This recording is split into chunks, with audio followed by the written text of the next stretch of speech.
It is lights out and away we go. Don't want to play that twice. It is lights out and away we go because it is Tuesday and this is Front Stretch. And boy, howdy, the Pandora's box has been opened, ladies and gentlemen.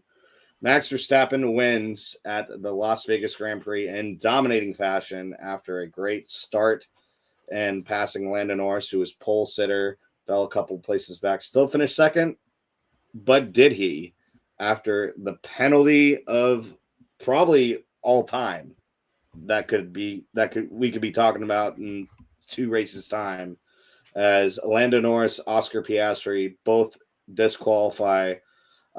Peter Malloy here, Tom Blackburn joining us. Been too long, my friend. Good to have you back. But Peter, got to start it off with you. Just explain what happened with the penalties to both McLarens with their floor, and how is this the biggest disqualification you've ever seen in Formula One history? Yeah, so I'll start with the second question first, Wyatt. Yes, I would say it's the biggest I can remember. Yeah. I'm not one of those people who has an encyclopedic memory, but yeah, you're not no Christopher DeHardy. No, our good friend. Yes, he's very good at it. I can't remember a DQ that was as consequential as this. Super huge. So what happened? Well, the regulations have a requirement for the skid blocks that are on the skid underneath the car. They have to be a certain depth at the end of the race, and both of the McLarens failed to meet that length. So McLaren appealed and said there were mitigating circumstances. They didn't get enough dry running on Friday and blah, blah, blah. But rules, them's the rules. No one else failed. So it's, no one else had a problem with dry running or lack of dry running. So, McLaren has historically, well, not historically, there has only been 2 races at Las Vegas before, but they have had trouble at Las Vegas because the way the McLaren cars operate is that they cool their tires better than anyone else, which is great when it's hot, not so good when it's cool, which is the types of conditions that Las Vegas has. So I suspect McLaren were doing something with the ride height, pushing the boundaries there to try and mitigate that problem that they've had in the past, and it didn't work. So they have to cop that on the chin. I always find it a bit, I don't know what else could be done, but it was a team mistake. It wasn't a driver's mistake. So it strikes me as always a little bit unfair that the driver's championship has to suffer because of a mistake by the team. But then other people will say it's a team sport. So, it is what it is. McLaren would have raised their hand pretty quickly to say, hey, go ahead and just take that away from the manufacturing points. That they've already locked up, of course. Exactly. Well, what's the point of a penalty, right? No, but I mean, you could see it from a couple times on the strip that they had their floors kind of spark a little bit, kind of like what you see at NASCAR and Daytona when they're going through turns 3 and 4 sometimes, or 1 and 2. That, and then just the worrying radio communication between Lando and his team, kind of trying to mitigate something. Blackburn, again, this is such a big moment from this whole points battle and whatnot. It's been this situation is highly interesting going into now Qatar and Abu Dhabi to close the year out. Yeah, I would say that this is exactly from my American foxhole that I sit in right here. I go, this is what racing. They invaded our foxhole for the 3rd time. Which is fine. And isn't it amazing that they go to a place at Las Vegas and the cooler temperatures in Las Vegas end up cooler being a very stretch of the word, because if they had gone at any other point in the year, Vegas is stinking hot. But this is October. This is where in November it chills down and everything. Perfect time to go walk the strip. I highly recommend it during this time frame. But the racing and this championship battle getting to this point right here, oh man, we have been talking about this for weeks on end, going, what's going to happen? Max Verstappen, he's behind. He's got to catch up. These guys have been leading the points. These guys being almost said Arrow McLaren. Arrow McLaren. Just McLaren, just straight up. They have been leading since Australia. Piastri, or actually, Lando had the lead first, and then Oscar took it, and then Lando got it back. They've already wrapped up the championship and the manufacturing constructors title. And now there's just this one single entity, this multi-time champion who is just getting there. And this is what NASCAR's missing out with, like their whole lack of season-long championship. This is what is possible. And he is Max's second, tied for second with 2 races to go. I mean, with the guy I predicted the champion weeks ago. Exactly. And you know what this reminds me of for, Peter, you being in 2000 in Dale Earnhardt's very last season, full season before he passed away in the next year, he was running second to Bobby Labonte through most of the title that year. And Bobby Labonte was like, I've got Dale Earnhardt on my rear end through this title fight. This is scary. This is intimidating. This is exactly what Lando Norris, Oscar feels like, McLaren feels like, because since the Netherlands, since the summer break, Max has run off 4 wins, 2 second places, 2 thirds, and he has, I believe, a win in one of the sprint races at Texas. So, dude's on fire. Remember, one of those two started 16th in Brazil, if I'm not mistaken, and still ended up on the podium. Just another master class of drive. Race. Yeah, started from the pit lane. Oh yeah, that pit lane. That's right. Started from the pit lane. Look, Peter actually he's got that brain. He's got that memory. Good job. Yeah, well, it's only a few weeks. Only a few weeks. Yeah. Well, he's done that twice now, because I was like, he did qualify 16th, but then the pit lane. That's incredible. I mean, on the topic of Max Verstappen, I mean, the other thing that has been a big strength of his, Peter, and you've talked about it a couple times already, is that the engine that Red Bull's afforded him for this final stretch. It's a lot like how Ferrari came to life at the end of last season, almost mirrored. But in this case, this is possibly a winning move by Red Bull to put Verstappen in place to continue this streak of winning drivers' championships. And by any of this, if he gets it there, this is going to be the most impressive title Verstappen has ever won.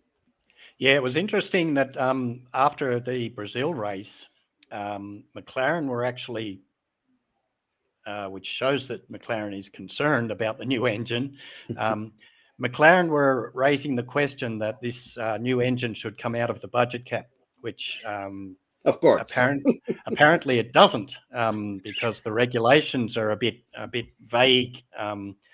It's just a guideline apparently. So I was discussing the new engine and perhaps it running it only for 3 or 4 races could allow them to run it at a higher power level. And I was talking about that last time, and after the last podcast that we did, I saw that McLaren were they didn't lodge a formal complaint, but they are making noises in the background and asking for it to be investigated with respect to budget caps and so on. Zach Brown or Toto Wolff? I could not I can see Toto, the difference, Toto Wolff has been fairly quiet on this one, but I'm sure Zach Brown is. Unusually, probably because Christian Horner's not there. And I mean, if Christian Horner was there, Toto would be screaming from the rooftops, probably. But, yeah, true. But yeah, so looking forward to the next two races. So we said that Las Vegas is cooler. That won't be the case in Qatar or Abu Dhabi. So that could swing back to McLaren's strength. And were it not for the new engine, I would sort of say, this really should be McLaren's from here on in. But the thing about the engine gives me hope that there might be a fight. There might be a good fight. Yeah, and 24 points. It's definitely. It's not in the hands of Verstappen quite yet. There's like 8 points. No. He holds the tiebreaker over Norris. If he does end up going perfect through Qatar and the sprint weekend there, and of course Abu Dhabi. But yeah, so I mean, if Verstappen comes first and Norris comes second for the remainder, for the sprint in the last two races. So if it's 1-2 for the rest, then Norris wins. So something more needs to happen really to Norris. For Verstappen to take it, but I mean, it would be as Tom was saying, a historic win for Verstappen. And I noted that following the Las Vegas race, when they went to the Bellagio for that shindig and all of that malarkey, Norris was looking. Smug would be the word I would use. He was joking and said, I effed up at the start and ha, ha, ha. I'm sure he's not so smug right now. I'm sure he's not looking nearly as comfortable as he did at the end of the race.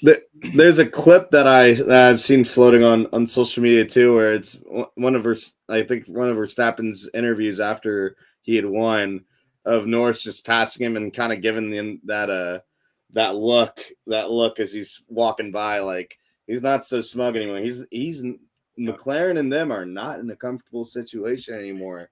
And one more pitfall, it's Verstappen's. It's all the way Verstappen's. And Blackburn from bad pit stops all year long, like at Italy, can't have any. I don't think, unless Piastri is way out of it, isn't gonna yield anymore. To what happened at the Netherlands with the mechanical failure. Now this with Las Vegas, there's so many. There seems like McLaren's not safe until we get to the next day at this point.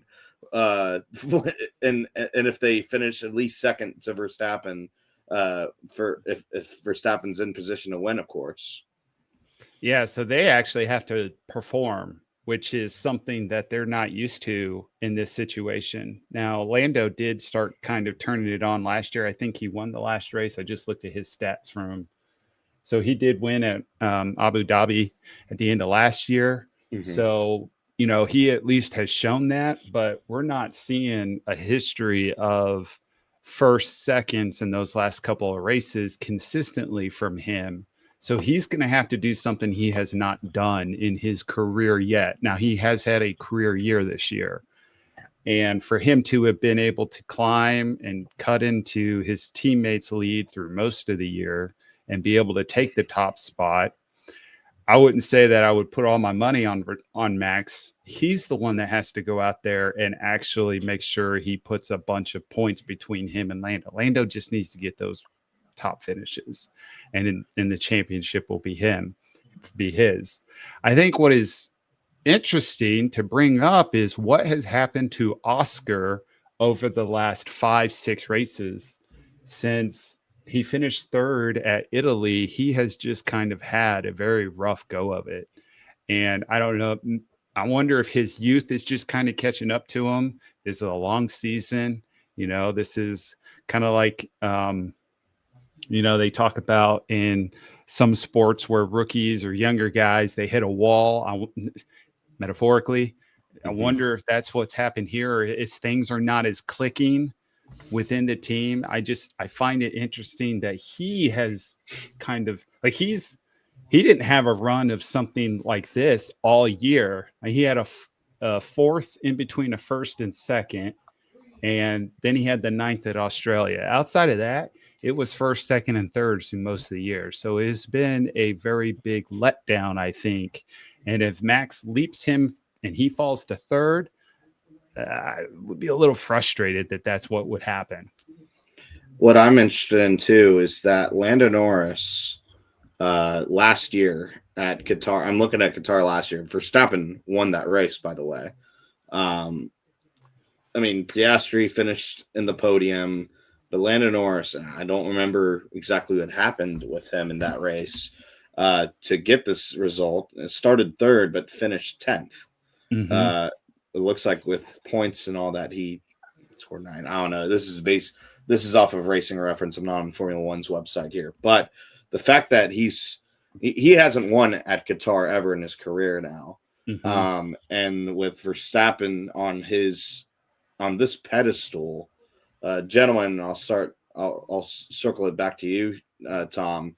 Does Verstappen actually pull this off with I'm gonna the say data yes right now? Yeah, I'm gonna say think yes. so? I'm gonna say it right now, just because I want it to happen. I'm gonna be sitting there in front of my TV. I don't care what time the race is gonna start. I'm not gonna watch the highlights. I'm actually gonna watch it. I'm gonna be gotta like, get the cup of Joe though. Gotta get a cup of Joe though. And this is a great way for them to finish the season, because next year they move to like streaming or something like that here in the Apple States. TV, Yeah. So this is this is exactly like the title fight between Lewis and Max during COVID that got everybody excited about Formula. This would be a great way to cap it off. Peter, does Max Verstappen pull it off? I think probably not. Too much. It's the gap's just a little bit too much. As I said last time out, Norris has ironed out the wrinkles in the second half of this year.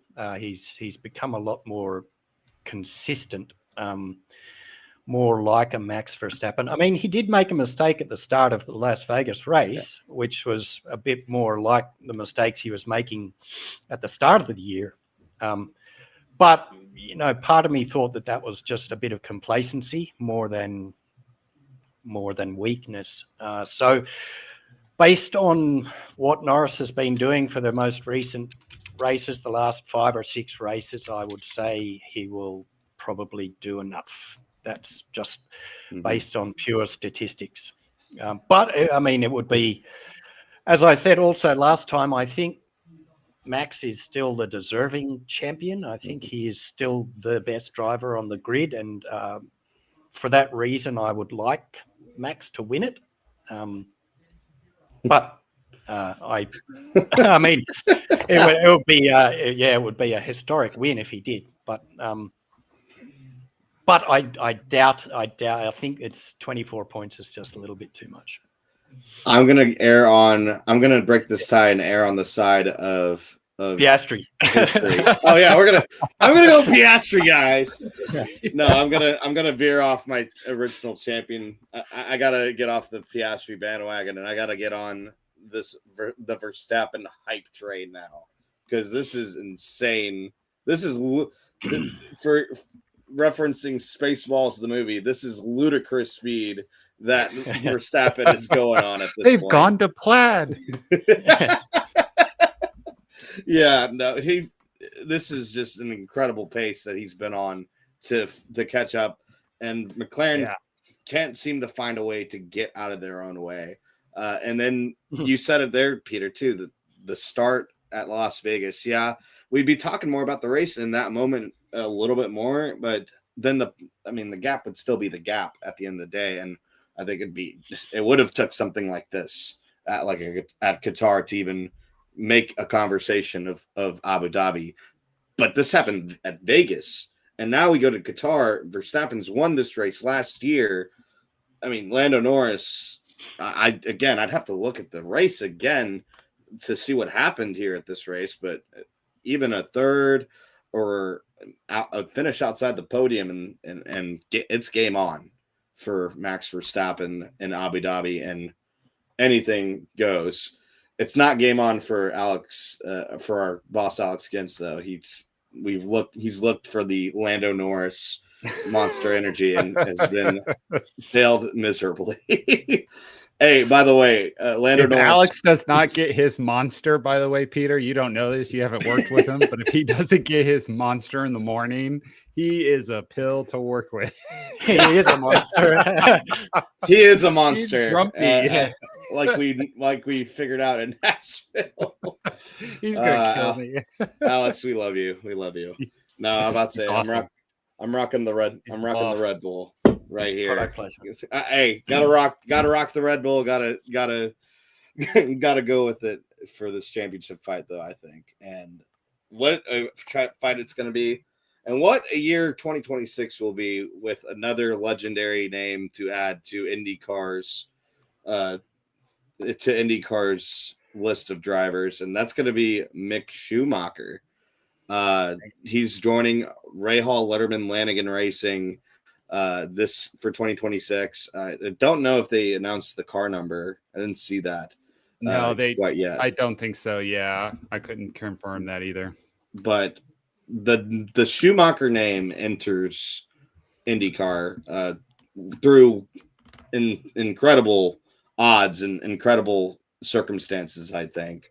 I mean, obviously, Blackburn, this is big for what obviously Michael Schumacher had said in the past when he was driving with Ferrari, that IndyCar and the Indy 500 is dangerous for him. At the time, things were different in the open wheeled landscape, but this is a huge win for, I mean, Rahal Letterman Lanigan firstly, but IndyCar as a whole. This puts in Mick Schumacher's experience with Formula One is very brief. He's a F2 champion, though. This is huge for IndyCar going into this season, and the marketability of this series just continues to grow. Yes, the name Schumacher racing at next year's Indy 500 is incredible.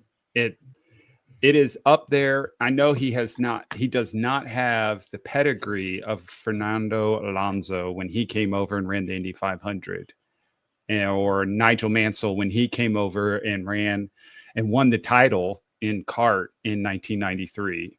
So I get that, but this is the son of one of the greatest, motorsports drivers ever. So this is huge. And for him to be so willing to hop into a single seater, which he seems to have a strong passion for, the series was able to draw him in because he wanted to race on this top tier, talented single seater open wheel cars. And that's what he was pursuing. He couldn't get it at Formula One, so he came over here. And for him to be willing to do that says a lot about him. And that is good. I think that's something that fans are going to really appreciate, because they want folks who are coming over to IndyCar because they want to be here and compete and drive these cars and go really fast and put their lives on the line. And he is going to be willing to do that. Something that his dad, again, back in those days, it was slightly different, never really wanted to try it. And the dude was making $1 gazillion a year from Italy. So he didn't need to do nothing about that. Like, he could easily, he's had his own private airspace. He didn't need to worry about all that stuff, but Mick doing it is very cool. Hats off to Jay Fry. He is the new team principal who's kind of running Rahal Letterman Lanigan Racing. He got let go by IndyCar at the beginning of the season. He has already started to make quite a bit of changes. This is one of them. They brought in Gavin Ward from Aero McLaren. See, I got that one right. They brought him in. They're starting to really ramp up that team, this operation. So Wyatt, this team could be something. They may not be up there at the top 4, but maybe they're competing as the 5th best and maybe getting more podiums next season, and we'll see how Mick does. I mean, first of all, it's just cool having a guy named Mick on the paddock. You know, I just think of Mick Dundee from Australia. Mick Dundee, so, yeah. So I just think that is really cool. I think it's cool as well because I mean we've been talking the test going on. Kind of the writing on the wall was that this was going to happen eventually.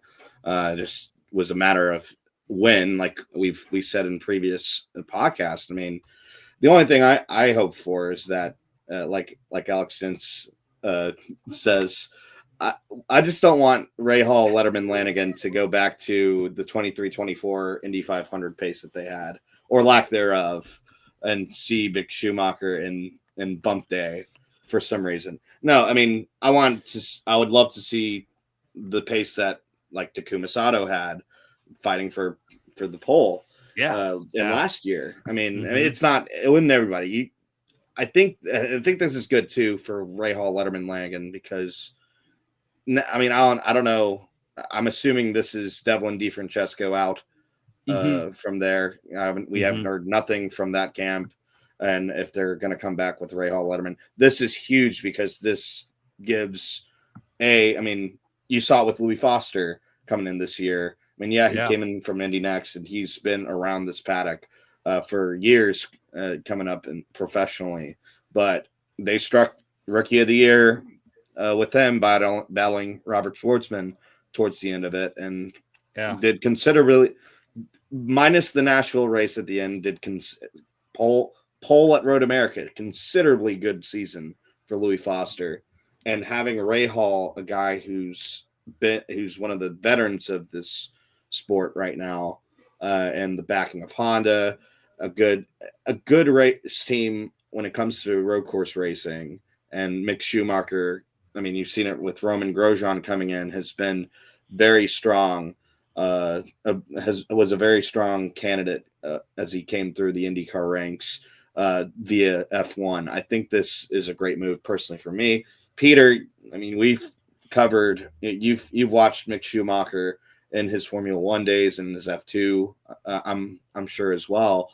I know obviously Mick and the Schumacher name wants. I know Mick probably wants to be in that paddock one of these days again, as he's alluded to in a couple of other interviews as he's done these tests with the RLL and in IndyCar. Do you think that Mick, if this is successful, Mick is going to find himself back in Formula One again? I don't know. I mean, he said that this move doesn't close the door to F1 and that he's still interested in a return to F1. But realistically, if he sets the world, the IndyCar world on fire and does what he didn't do in his short time in F1, then maybe he would be considered again. It would be a fairy tale story for the Schumacher name to come back to F1 again and be successful. But realistically, I think it's a long shot. I kind of agree there too, because we've talked about the talented rookie pool that's already in Formula One. It would take someone falling way off their wagon, or maybe just a team like Cadillac trying to cycle drivers in. But one of those guys is going to be Colton Herta coming up through his ranks, and either Sergio Perez or Valtteri Bottas is going to lose one of those seats. But it's still going to be a tough nut to crack one of those guys too, at least in that camp. And just everyone else, this is the biggest rookie class we've had in years in Formula One, and all the veterans that are either close to retiring or are just so established that they're not going to leave if they're still breathing success in this sport. I mean, 2026 is going to be a big twist as well going into next year with the new regulations. But all in all, like you said, it's going to be tough for him to get back in. But it's not impossible, though. It's not impossible. But to be honest, I felt it was a bit sort of, I don't know what the right word is, painful or sad or whatever just to see him Mhm. standing in the pit garage all the time watching As a races reserve and- for what was it, Mercedes? Yeah, he was with. Mercedes, Yeah. it was. So I'm sort of happy to see him say, right, enough, let's get on and do some racing somewhere. And IndyCar's a great choice. It's still a big series, a very big series. So I'm sort of happy to see him get on with it and do something else. And he should be able. I mean, there's a legacy of Marcus Ericsson, who came over from Formula One. Grosjean, you mentioned. Yeah. Gosh, I'm thinking of somebody else, and I just can't think of it top of my head. Montoya again. Yeah, Montoya. So even just recently, you got those, and you got the legacy guys. So he's going to jump into a really good opportunity. Yeah. And I mean, I think when you talk to some of those guys who have done Formula One is the pinnacle of motorsports technology. And then when they get in these cars, I don't know what the mindset is of what a driver wants to drive, but there always seems to be this positive energy that comes, or feedback that comes from the drivers when they get into an Indy car, because they're not as superior technologically as Formula One cars are, but there's just something that they just love about them. I don't know what it is exactly. It's like they can handle it. They love it. All of that technology can take away from the pure racing a little bit. I mean, when you're spending all the race playing with a steering wheel that has, as many buttons as a 747. I mean, is that is that being a racing driver, or is it being a computer operator? I mean, a computer operator at 320 kilometers an hour. So, I mean, that's possibly where some of the drivers are coming from, the guys who have moved across, that it's possibly a little bit more pure in terms of just driving a car fast. Mm-hmm. Rossi, thank you. Alex said Rossi. Sato, yes. Rossi and Alex Zanardi. Absolutely. Yeah, Sato is Zanardi. Shout out Alex. Shout out Alex for the formula is a little bit more even keeled, so the drivers can have more good days than they may have if they were in like a Haas car over in Formula One. So there's more, I don't know, I would think that they would feel a little bit more positive after, like, man, we earned that top 10 today, because or even be able to get podiums. Like Grosjean got a few podiums with what is basically the back tier team, which was Dale Coyne Racing. So that just shows you skill, and we'll get to see that skill can really show itself over there with this formula.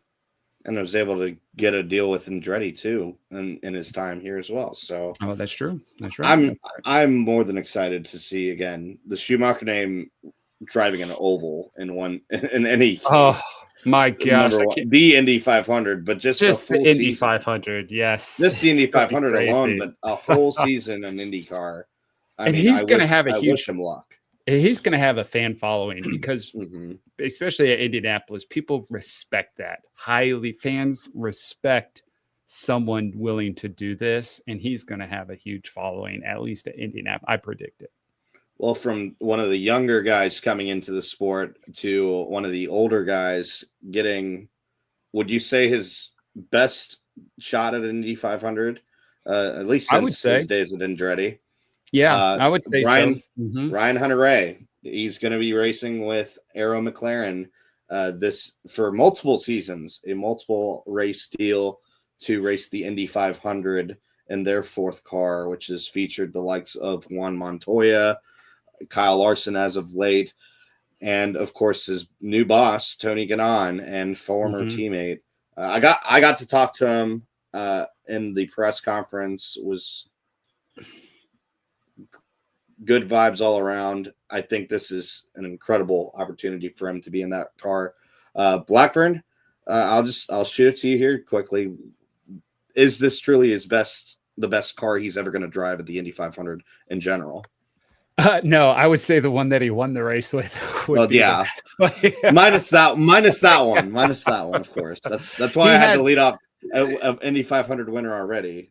He had a really good finite window when the Spec Delora chassis came out from 12 to 14, where he ran really well there, and then of course 16 he had a really good shot at it until his teammate decided to take him out on the pit road. But I think that out of recently, this shows that his performance in that Dreyer Reinbold car this past May opened some eyes to this guy still has it. This kid. It shows you how old you are. Shut up. So his performance he would have been up there in that lead pack with Palou had he not had his the way things would have gone through his mechanical issues. So he's always performed well there. I think Arrow McLaren is looking for a little bit more engineering feedback from their drivers. They have done the last 2 years with Kyle Larson, which no fault to Kyle. He's not a full-time IndyCar guy, so he can't provide that type of technical feedback through the whole month, right? And Nolan Siegel is still very, very raw and young. So they're going to bring in somebody who his entire career has been very, very astute to making not just his car good with his feedback, but the entire team across the whole. So I think that this is literally them looking at who is going to make this entire team finally take that last step and be able to get one of those papaya orange cars to lead the last lap. And I think they feel very, very good about this. Tony Kanaan, very close with Ryan Hunter-Reay. I don't think he would do this unless it was going to help the operation. He's got to feel very good that this is going to pay off big time. Maybe get Pato Award finally the win. Maybe Ryan Hunter-Reay. To read for a podcast audience, from Alex, I can confirm Blackburn walked up to RHR at Indy this year and said, "How's it going, young man?" Okay, I get it. That's the monster comment earlier. That's fine. That's fine. A little stew and payback here on the pit straight. No, I think, and it all boiled down to a conversation on Monday after that. An excellent run. I mean, Ryan Hunter-Reay was down, but he wasn't all the way gone out. It's just preparing for the next year for him. And I mean, I even asked if this was his last one.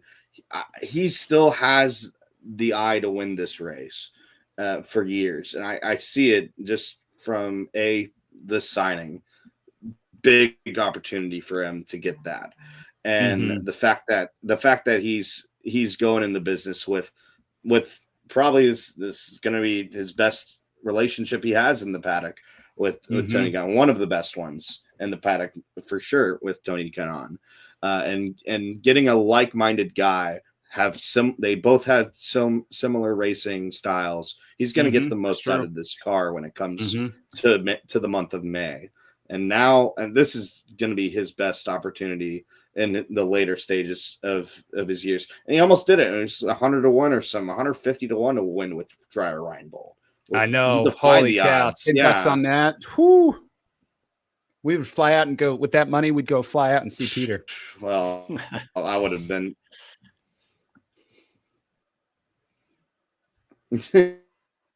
We'd see Peter out in Thailand with that kind of money. But yeah, no, it's going to be next week. Blackburn, Peter, thank you both for coming on for the Pit Straight again to break down everything going on. And we'll be back next week. We'll have continuing coverage of just the crazy blow up in your face NASCAR lawsuit going on the other side, probably with Happy Hour making occasional uploads on all the information that's bleeding out from that. But until then, I'm Wyatt Watson signing off here. I'm at Wyatt W Racing on Twitter. He's Tom Blackburn at Tom Blackburn 42 on Twitter. Peter Malloy, you can catch his stuff on Front Stretch for the next couple of weeks as we close out the Formula One season. And thanks for coming on for the Pit Straight live here on YouTube. Subscribe to Front Stretch Open Wheel as well and follow us. And we'll see you next week after the Qatar Grand Prix.